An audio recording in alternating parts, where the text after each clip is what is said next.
अस्सलामुअलैकुम नाज़रीन, मेरा टीवी न्यूज़ सगद आओ आया इशायूब। सब खबर एक नज़र हेडलाइंस ते।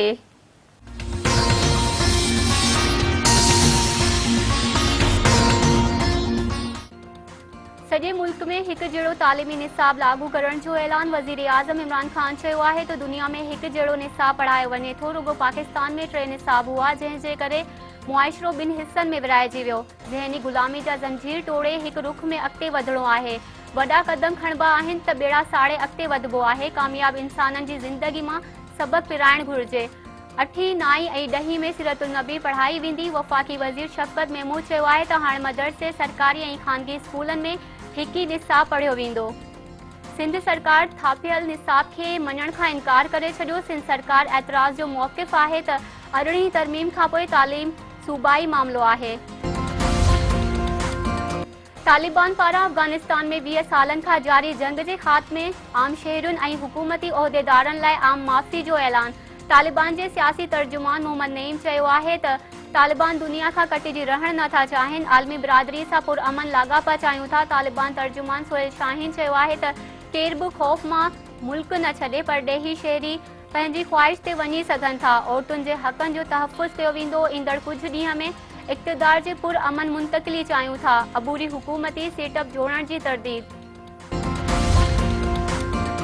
अफ़गानिस्तान जे अॻूणे सदर अशरफ गनी ताजिकिस्तान मां सोशल मीडिया ते जारी कयल पैगाम में चयो आहे त तालिबान खेसि काबुल छॾण लाइ मजबूर कयो। तालिबान काबुल ते हमिलो करण आया हुआ, हू रतो छाण खां बचण लाइ वतन छॾे आयो।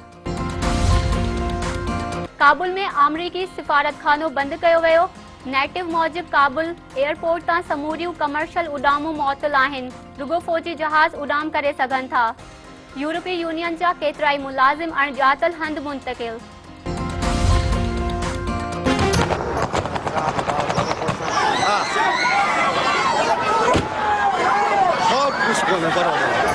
काबुल ते तालिबान जे कब्ज़े खां पोइ एयरपोर्ट ते मुसाफ़िरनि जी रश, हज़ारनि जे अंग में सिफ़ारती अमलदार ऐं सरकारी उहिदेदार मौजूद।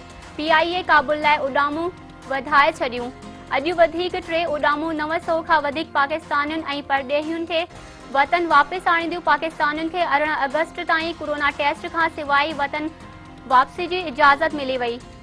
पाकिस्तान अफ़गान सहाफ़ियुनि ऐं संदनि घर भातियुनि लाइ 1 महीने जी एमरजेंसी वीज़ा ॾियण वारे ऐलान में 300 वीज़ा जारी कया विया। उत्तर अफ़गानिस्तान जा अहम सियासी अॻुवान बि पाकिस्तान पहुची विया।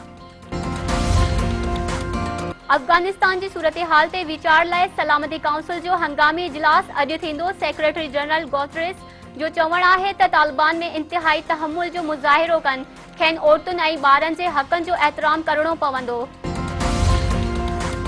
वज़ीर आज़म इमरान ख़ान जी सदारत हेठि क़ौमी सलामती काउंसिल जो इजलास अॼु थी रहियो आहे। अफ़गानिस्तान जी ताज़ी सूरत-ए-हाल समेत मुख़्तलिफ़ मामलनि ते वीचारियो वेंदो। मुल्क अंदर कोरोना वायरस विघे वधीक 72 मरीज़नि दम ॾेई छॾियो। गुज़िरियल 24 कलाकनि दौरान 3669 नवां केस ज़ाहिर।